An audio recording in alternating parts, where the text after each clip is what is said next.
Po patjetër se situata është, shikoni konfliktin që ka ndodhur për një anëtar gjykatës kushtetuese. Pra, konfliktet tilla ndodhin për ditë, apo sepse janë dhe një pjesë që nuk bëhen publike.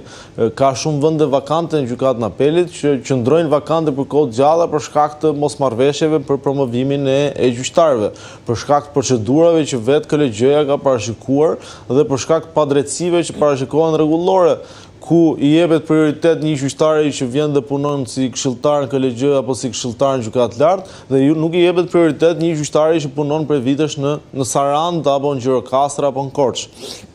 Pra, që kur janë hartuar rregullat, janë kaq shumë rregulla, kaq shumë akte nënligjore, kaq shumë ligje për sistemin e drejtësisë, saqë e kanë kthyer tashmë në krejtësisht në kaos të gjithë situatën në cilën është drejtësia sot. Kemi një inspektor të lartë drejtësisë që ka, se di, 4 apo 5 vite në detyrë, që ende sot ankohet se nuk ka burime njerëzore, nuk ka inspektor dhe ndihmës inspektor për të vijuar me detyrën e tij. Pra, situata është e tillë që ka nevojë për, siç flasim për reformë zgjedhore, ka nevojë dhe në reformën drejtësi. Unë them që sistemi drejtësisë është në prag të falimentit.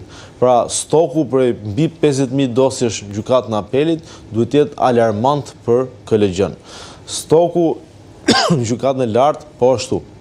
Pavarësisht faktit se shumica e proceseve gjyqësore sot bëhen në gjykatë lartë, bëhen dhomë këshillimi.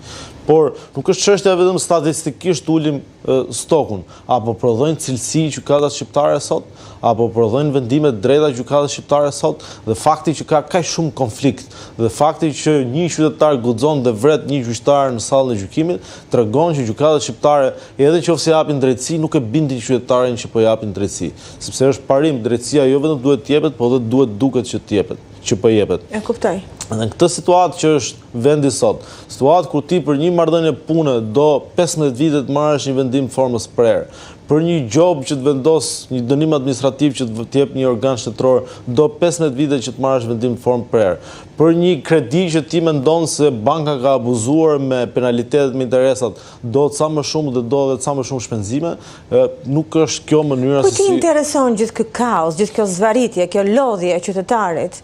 Po dhe strukturave. Nuk di të them se kujt i intereson, unë besoj që kur është hartuar, kur janë hedhur draftet e para të reformës drejtësi, ka pasur kam përshtypjen një mungesë profesionalizmi nga të gjithë ata që janë marrë, nuk i kanë parashikuar pasojat, dhe mos parashikimi pasojave ka sjell këtë situatë ku ne jemi sot.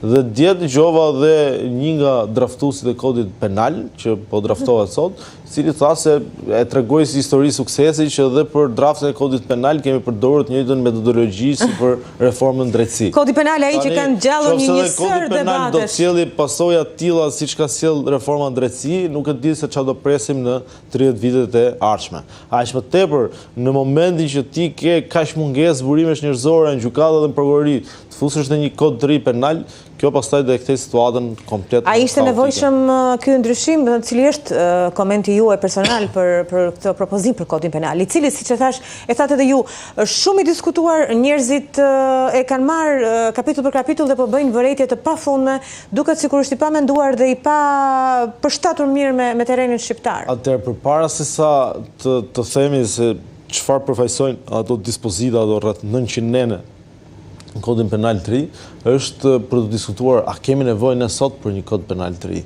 Dhe unë mendoj se e para nuk kemi nevojë për një kod penal të ri, por ajo që është më kryesorja është që ne nuk kemi kushtet sot që të zbatojmë një kod penal të ri.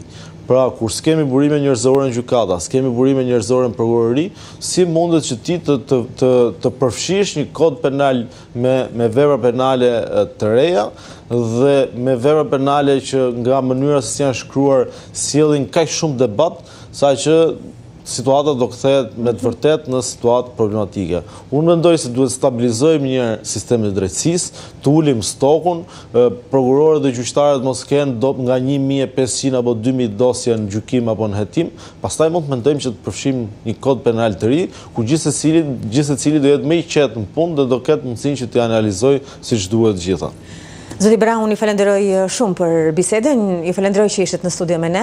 Sigurisht që ka edhe shumë pika dhe çështje të cilat duhen diskutuar dhe me kënaqësi u pres në të ardhmen për të folur gjithmonë. Juroj punë të mbarë dhe pse jo dhe fundjavë të mbarë. Faleminderit. Faleminderit, të nderuar televizionistë. Ne përcjellim Ledio Brahun, i cili ndau mendimet e tij dhe analizën e tij shumë profesionale